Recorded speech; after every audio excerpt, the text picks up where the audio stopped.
Il y a une chose qui est sûre au sujet des restaurants. Le système, bébé. Tu n'es jamais seul. Je suis élégant là, non? Non, attends. Reste là, Là les bras le long du corps Ouais. et marche comme un caïd.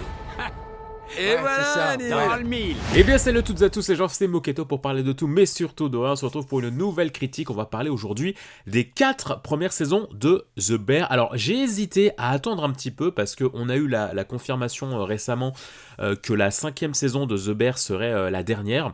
Donc j'ai hésité, tu vois, à attendre que la 5e saison sorte pour que je puisse faire une critique globale. Mais en fait je me suis dit, j'ai quand même envie de parler des 4 premières saisons parce que ça forme une sorte de cycle. Alors je sais pas encore exactement comment sera agencée la 5e saison, mais vu comment se termine la 4e, tu sens que effectivement la 5e va être un cycle différent, que ça va être quelque chose comme une sorte de porte ouverte, mais que il y a quand même une possible finalité qui se fait à la saison 4. C'est-à-dire que typiquement la série pourrait s'arrêter là. En mode fin ouverte. Ça pourrait s'arrêter là. Et donc j'avais envie de parler de ces 4 saisons. Quelle série, mesdames et messieurs. Alors je sais que la série a déjà reçu beaucoup de louanges, beaucoup de récompenses, etc. Moi j'arrive un petit peu en retard, quoi. J'ai enchaîné les 4 saisons. Mais alors déjà The Bear, de quoi ça parle? Alors on va suivre les aventures de Carmen, donc Carmi pour les intimes, Berzato, un ancien chef talentueux de restaurant gastronomique, promis à un grand avenir, qui hérite de la sandwicherie de quartier de son frère, Michael, après le suicide de ce dernier. Il va tenter d'en faire un point incontournable de la ville de Chicago grâce à son équipe pleine de bonne volonté, soutenue par Sydney, une apprentie venue apprendre à ses côtés. Mais qui doit faire face à la rancœur de Richie, le meilleur ami de Michael, dont il veut conserver le souvenir, et à l'état déplorable du restaurant. Il doit également faire face aux dettes non réglées de son frère et à un personnel indiscipliné, tout en faisant face à sa propre douleur et au traumatisme familial. Ce qui est très intéressant avec cette série, c'est qu'elle est terriblement humaine et en fait, à l'instar de l'humain, eh bien, c'est une série que je considérais comme inégale, avec des maladresses, mais tout ça, tu le pardonnes parce que ça s'imbrique dans quelque chose de terriblement organique qui rappelle le parcours de n'importe quel être humain. Vous l'aurez compris, c'est une série centrée sur la gastronomie, mais en réalité, c'est beaucoup plus que ça. La gastronomie, c'est véritablement qu'un prétexte. C'est surtout une histoire qui va parler de traumatisme non résolu, d'angoisse permanente, de syndrome du complexe... je trouve pas mes mots, du complexe de l'imposteur, je vais y arriver, de comment se situer dans sa carrière professionnelle, comment mêler passion et vie professionnelle, c'est quoi le mieux en fait, etc. Ça va être une véritable aventure humaine. La gastronomie est importante, hein, ça reste le point central, le thème central de la série, mais c'est ce qui va graviter autour qui est très intéressant, qui est très humain et qui est une sorte de melting pot de beaucoup d'éléments de la vie. Que ce soit la vie sentimentale, la vie familiale, la vie professionnelle. Voilà, c'est un regroupement de beaucoup de choses. Je vais d'abord parler de l'aspect technique, pour une fois. J'ai envie d'en parler en premier, parce que c'est les thèmes les plus importants, c'est sur lesquels je vais rester le plus de temps. C'est une série, comme je le disais, qui est assez inégale, et ça j'ai adoré. C'est-à-dire que ça va pas être une série où les épisodes vont avoir une sorte de cahier des charges à remplir. C'est-à-dire que il y a des séries où, ok, dans chaque épisode, il nous faut une scène, j'en sais rien moi, une scène d'amour, il nous faut une scène d'action, il nous faut une scène qui va commencer doucement, et ensuite au milieu de l'épisode c'est un peu calme aussi, et puis à la fin ça va partir en couille, etc. Ça va être une série où les épisodes ne remplissent pas du tout ces notions-là, et où ça va être très inégal d'un épisode à l'autre. Tu vas passer d'un épisode ultra soutenu à un rythme étouffant, effréné et angoissant de 20 minutes, et après tu vas passer à 45 minutes dans un épisode qui va être un dîner familial où ça va être beaucoup d'allers-retours, pas plan séquence mais presque.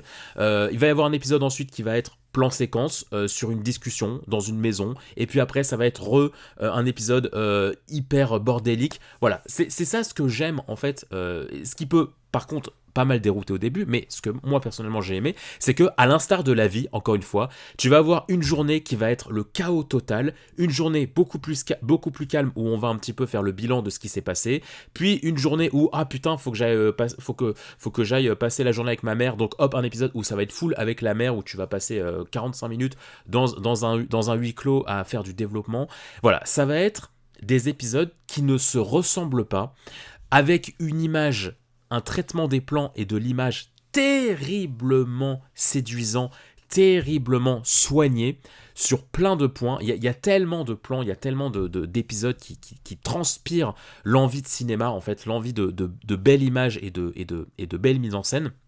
Et puis t'as des épisodes, via sa mise en scène, qui vont te faire du mal. Vraiment, les premiers épisodes, ça a été un peu dur à regarder parce que tu vas être dans le chaos du restaurant. Comme je l'expliquais au niveau du synopsis, il est question d'un chef gastronomique qui doit reprendre une sandwicherie qui est un bordel monstre. Et lui, c'est quelqu'un déjà de très angoissé qui a vécu dans la pression et qui va ajouter de la pression à un endroit où il y a déjà trop de pression parce que c'est le bordel absolu. Donc ce qui fait que tu vas être plongé dans des épisodes qui vont te faire vivre ce que c'est que le stress. Alors j'ai jamais travaillé dans la restauration, donc je ne peux que supposer que dans certains restaurants ça se passe comme ça, mais du coup ouais, la série va te plonger dans le côté extrêmement dans le rythme effréné et angoissant et étouffant de la restauration, où il faut enchaîner, allez hop hop hop la 16, allez hop le sandwich, hop ça c'est cramé, on refait, hop qu'est-ce que t'as fait là, cette sauce ça va pas, hop allez on va en cuisine, allez hop on amène ça, allez les plats là, allez faut que ça avance, allez on a 5 minutes de retard, etc. Enfin c'est un brouhaha permanent et c'est extrêmement bien fait, c'est une sorte de bordel organisé. Et en fait ce qui est très intéressant, c'est que via la mise en scène, la série va te faire ressentir ce que sont en train de ressentir les personnages. C'est-à-dire que le côté trop étouffant et angoissant d'une journée de travail, ce que ressentent les personnages à ce niveau-là, l'épisode va te le faire ressentir via des cuts hyper soutenus, via des brouhahas de partout, via des bruits d'ustensiles, etc. qui résonnent de partout. Tu passes d'une scène à l'autre, t'as pas le temps de respirer, t'as pas le temps de savoir ce qui se passe. Il y a un truc qui est tombé, hop, on s'arrête pas dessus, on passe à autre chose. Enfin, voilà, tu vas passer du coq à l'âne constamment, et à la fin, t'as le générique et tu te dis, waouh, qu'est-ce que je viens de regarder. Et tout ça, c'est intentionnel. C'est pour te faire ressentir les choses au plus près de cette équipe. Et ça, c'est terriblement intéressant. Alors, moi, j'aime à dire que c'est pas une série, en tout cas les épisodes bien soutenus comme ça, je pense que c'est pas une série à mettre entre toutes les mains. Je pense que quand tu es quelqu'un d'assez sensible à la pression et que tu peux facilement rentrer dans une fiction, je pense qu'il y a des épisodes qui ne vont pas être faciles à regarder. Mais de toute façon, en règle générale, il y a des épisodes qui sont pas faciles du tout à regarder, qui sont très durs, parce qu'il est question aussi de drames familiaux. Moi, j'aime bien dire que c'est une sorte de Malcolm, de série Malcolm, la série Malcolm, mais version adulte. C'est-à-dire que tu te rends compte que c'est comme si on avait ellipsé toute la partie enfance des enfants dans Malcolm et qu'on passe directement à la vie d'adulte. Et tu vois en fait les conséquences, notamment avec le personnage de Carmi, qui est exceptionnel, interprété par l'excellentissime, le légendaire Jeremy Allen White, qui est un acteur que j'adore. Enfin, je le trouve fantastique, cet acteur. Le casting est impressionnant, mais cet acteur, je le trouve exceptionnel parce qu'il a vraiment quelque chose de terrifiant, de très très dur à jouer dans cette série. Et j'ai adoré son personnage. En fait, c'est un personnage qui va avoir été rabaissé constamment durant son enfance, qui va se prendre des réflexions horribles, aussi bien du niveau de du côté de sa famille que, que dans son parcours professionnel, il va se prendre des remarques horribles. Lui, il va prendre sur lui, il va contenir toute cette pression, il va accumuler cette pression, et ce qui fait que dans le milieu professionnel, eh ben, ça va se ressentir, et ce qui fait aussi que dans sa vie aussi bien professionnelle que sentimentale, ça va être quelqu'un qui n'arrive pas à vivre le calme. C'est un personnage qui ne supporte pas le calme. Il a tellement été habitué au brouhaha, à se faire disrespect, à se prendre des tartes dans la gueule, etc., que ce qui touche à l'affection, à l'amour, à la tendresse, au calme, tout ça, ça lui est inconnu, et il le dit à un moment, mais en fait, moi, le calme, ça m'effraie. Pour moi, le calme, quelque chose de stable, de pas toxique, enfin vraiment une ambiance saine, moi, ça m'oppresse, ça m'étouffe, et je suis, c'est comme un brouhaha permanent.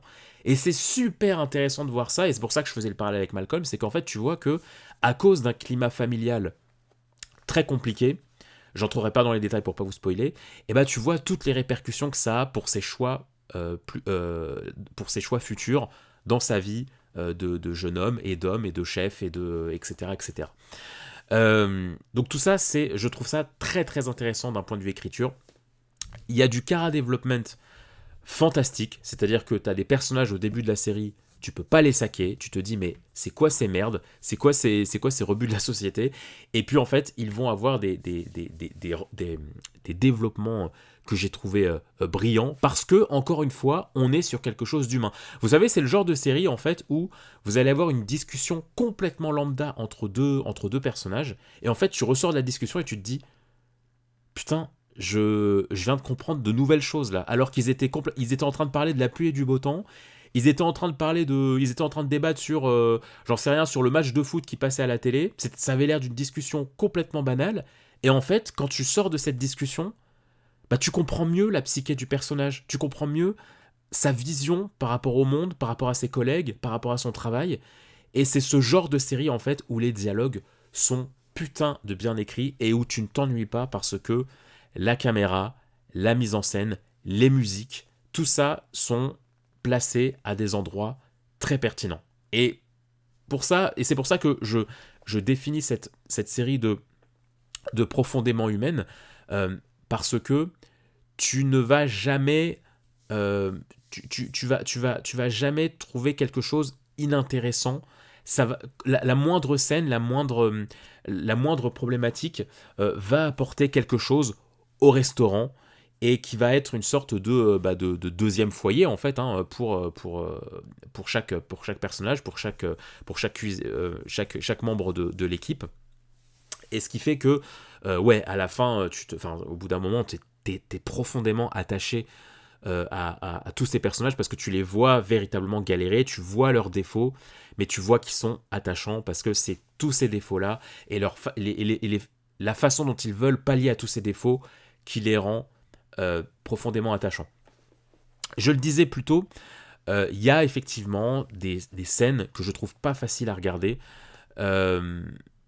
J'ai versé ma larme plusieurs fois sur la série. Je sais pas exactement combien de fois, mais plus de 3 fois c'est sûr, parce que je trouve qu'il y a des épisodes qui sont d'une justesse assez folle, que ce soit une mère qui va dialoguer avec sa fille et qui vont enfin se mettre à communiquer alors qu'elle ne le faisait pas pendant 15-20 ans, que ce soit un personnage qui essaye de se faire pardonner parce qu'il a commis des erreurs graves, que ce soit via une relation à laquelle tu as envie de croire, mais en fait, les traumas sont tellement présents que c'est compliqué.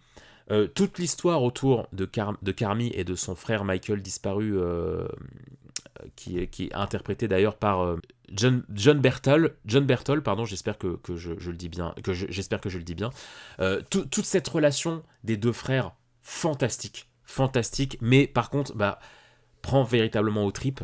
La série commence, le frère est déjà plus là, le frère s'est déjà suicidé, et c'est très intéressant la façon dont l'histoire va raccrocher les wagons, et la manière dont tu vas voir comment chaque personnage vit cette période de deuil, parce qu'il y a une sœur aussi, il y a 2 frères, il y a une sœur, il y a la mère, il y a les cousins, et c'est très intéressant de voir à quel point il y a un personnage qui n'est plus là, que tu n'as jamais véritablement connu dans la série. Et c'est très intéressant de voir à quel point ce personnage est vraiment le pivot, et vraiment le point central de plein de personnages, de voir à quel point une grande partie du casting va graviter autour d'un personnage que tu n'as, toi, en tant que spectateur, pas connu. Et je trouve ça très intéressant. Voilà, c'est une série très humaine, très profonde, simple dans le côté humain, mais du coup complexe, parce que l'être humain est sacrément complexe. Moi, en tout cas, cette série ne m'a pas laissé indifférent du tout. Je la remettrai, c'est sûr, parce que je trouve que c'est une leçon d'écriture et de cinéma grandiose.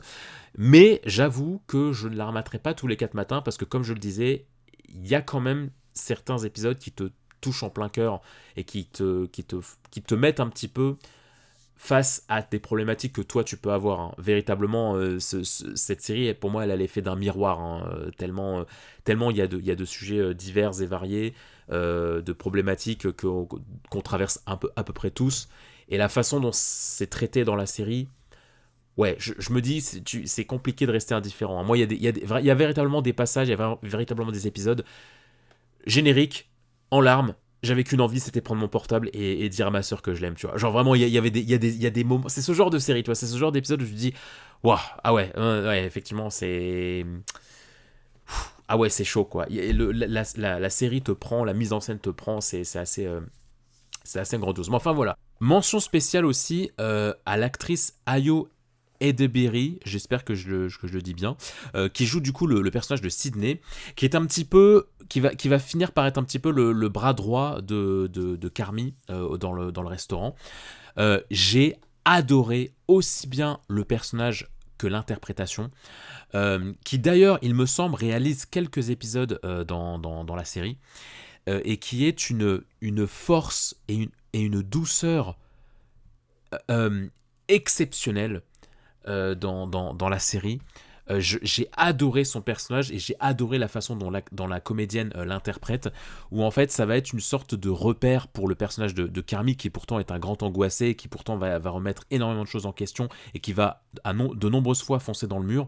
Et ben elle, ça va être un petit peu son garde-fou, qui va pourtant avoir déjà beaucoup de problématiques et qui par moments ne va pas comprendre les décisions de Carmy, mais qui va constamment chercher une amélioration, une forme de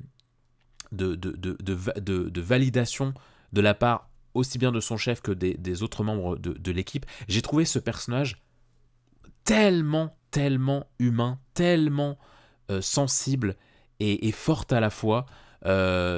Un grand bravo à la comédienne, sincèrement. Mais enfin voilà, tout ça pour dire que The Bear, c'est une série qui fonctionne très bien, en tout cas qui a très bien fonctionné sur moi.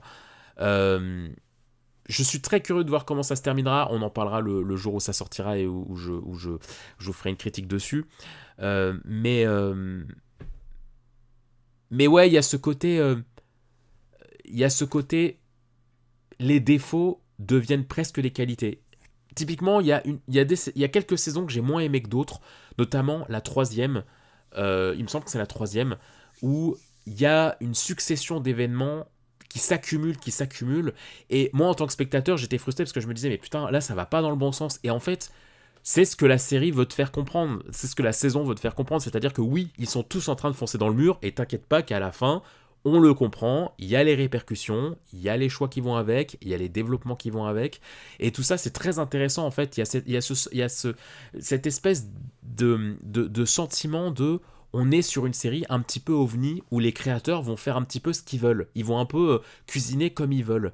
Alors d'ailleurs, ne regardez surtout pas les épisodes si vous êtes affamé. Enfin, si vous n'avez pas mangé, parce que ça vous donne faim. Oh là là, j'ai pas parlé de l'aspect cuisine, mais oh là là, ce qui cuisine à des moments, c'est tellement...